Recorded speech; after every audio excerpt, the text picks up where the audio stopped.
Et salut à tous, c'est Guigui, j'espère que vous allez bien. Aujourd'hui, la première vidéo de ma playlist Créer son site internet facilement en 2 minutes.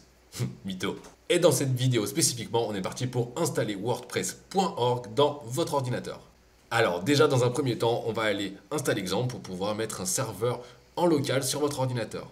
On va le télécharger pour Windows. Ensuite, je lance le .exe. Alors déjà, pourquoi on met wordpress.org et pas .com? Et bien tout simplement pour pouvoir se servir des extensions. Ok, il me dit ça, donc pas de souci. On met Next. On installe tout. Next. L'anglais, c'est soit anglais, soit Dutch. Personnellement, je comprends plus l'anglais. Pas besoin de learn more about.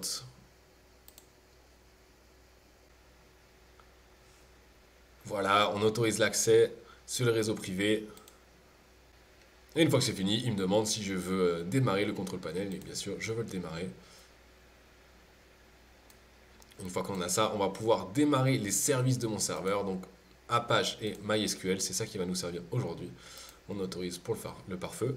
Et là, on va aller voir si notre serveur est bien installé. Pour le savoir, on va aller taper localhost dans une barre de recherche pour pouvoir fonctionner. Et là, on va bien retrouver Apache. Donc tout est bon.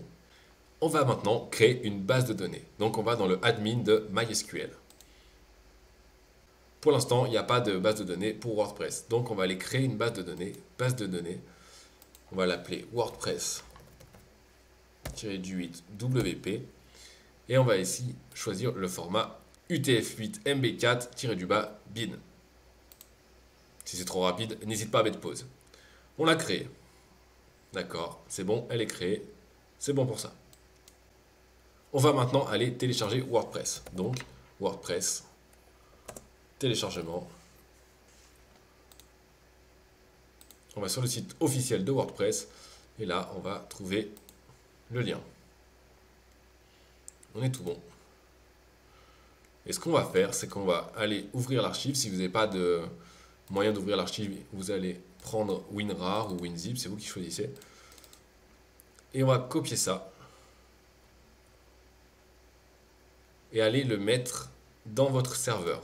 Donc quand vous avez installé votre serveur, en fait, il vous a créé un dossier dans C, Exemple. Et nous, on va aller installer WordPress tout simplement dans le fichier htdocs. Voilà. Donc j'ai copié mon fichier avant et là, je le colle. Donc là, je vois que j'ai WordPress. Quand je clique dessus, j'ai tout l'intérieur de WordPress. D'accord? Je retourne dans mon navigateur et cette fois-ci, je vais aller taper localhost-wordpress pour vérifier qu'il est bien installé. Voilà, après un peu de moulinage, on est parti là-dessus. On va maintenant configurer WordPress. Là, il nous dit bienvenue dans WordPress, c'est parti. Il va falloir renseigner la base de données, donc c'est celle qu'on a créée juste avant. Donc on a appelé WordPress VP, l'identifiant ce sera root. Le mot de passe, on l'enlève, on le supprime, il n'y en a pas. L'adresse de la barre de données, localhost, préfixe de table, ok, WP, on est ok, envoyé. Il me dit c'est parfait, c'est cool, lancez l'installation.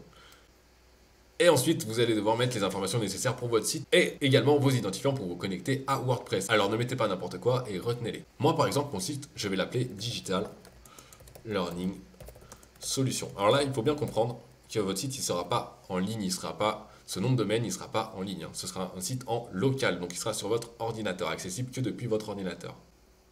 Une fois que vous avez tout rempli, vous mettez installer WordPress. Et là, il me dit, mais quel succès! WordPress est installé, c'est bon, c'est tout fait. Maintenant, je me connecte avec les identifiants que je viens de rentrer. Et on est parti sur mon site internet.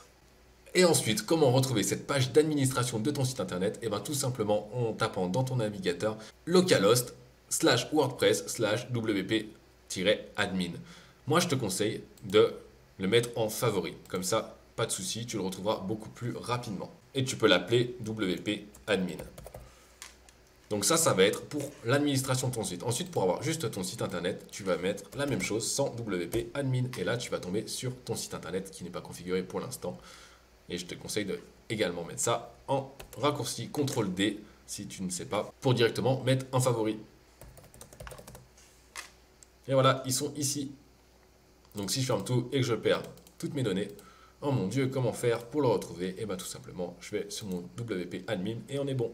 Une dernière petite précision pour avoir accès à ton serveur, eh bien il faut tout simplement que les services soient démarrés. Donc pour vérifier, tu viens ici et tu peux cliquer droit dessus et tu vois que là, les deux sont bons. Et si jamais ton serveur n'est pas démarré, eh ben, il faudra aller le démarrer en allant le chercher ici.